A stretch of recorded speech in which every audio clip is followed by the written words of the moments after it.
Hi Budgetarians! Today gagawa tayo ng boho decor gamit itong alambre at syempre itong ating jute string. Finold ko lang itong alambre into 2 para kahit paano tumibay o kumapal siya. So ang kailangan natin dito ay 20 inches na haba para sa ating simple boho decor na gagawin ngayon. Ngayon naman ay i-twist natin yung alambre ng ganito.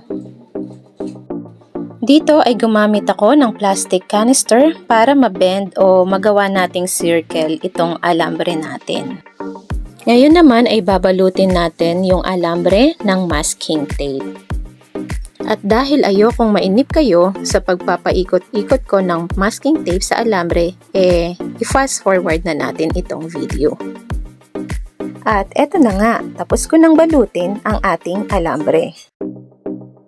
Sisimulan na nating balutan ng jute string ang ating circle base. At dahil may katagalan din itong aking ginagawa, ay syempre, bibilisan din natin ang part ng video na ito.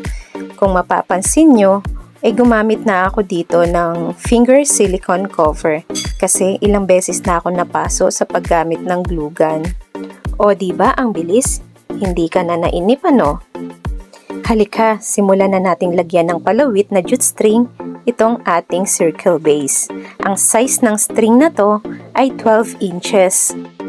Ididikit lang natin ang mga jute strings ng ganito.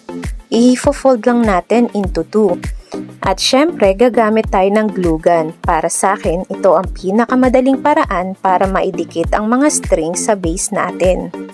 Uulitin lang natin ang same process on both sides para hindi malaglag yung mga dinidikit nating jute string.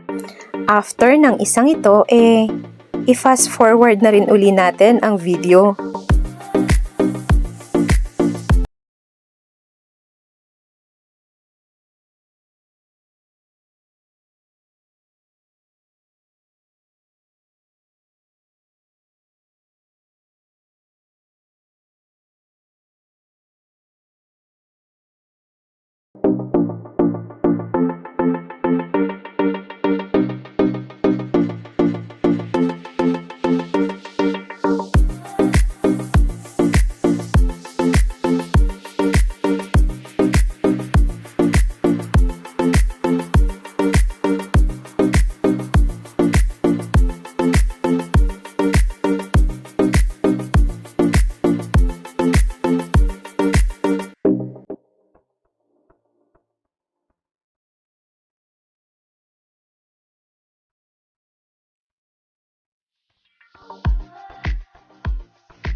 O diba, ang bilis?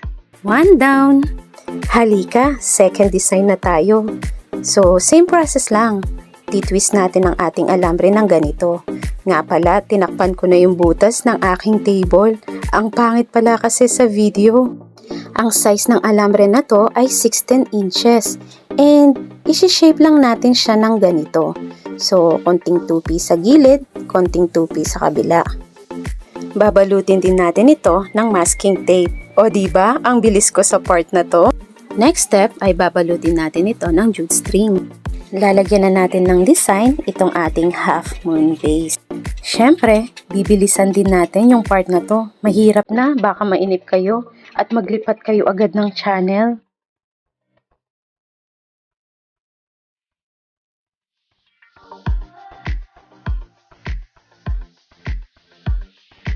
O diba ang bilis? Salamat na nandyan pa kayo. Pero hindi ko nagustuhan ang itsura, kaya susunugin ko na lang ito. Joke lang! Tatanggalin lang natin yung himulmul ng jute string. Ang pangit kasing tingnan.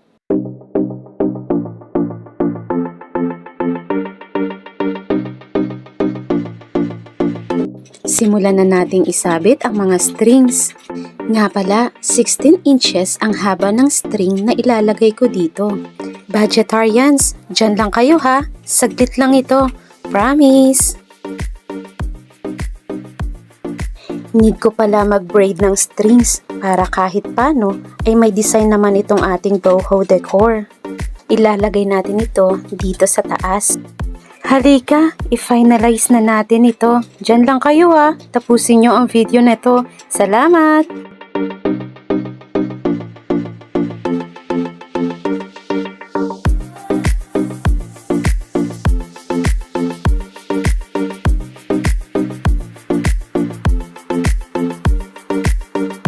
May kanipisan ang boho decor natin na ito.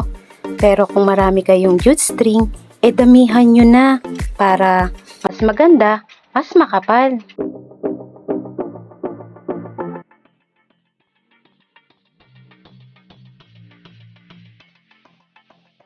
Thanks for watching, Budgetarians!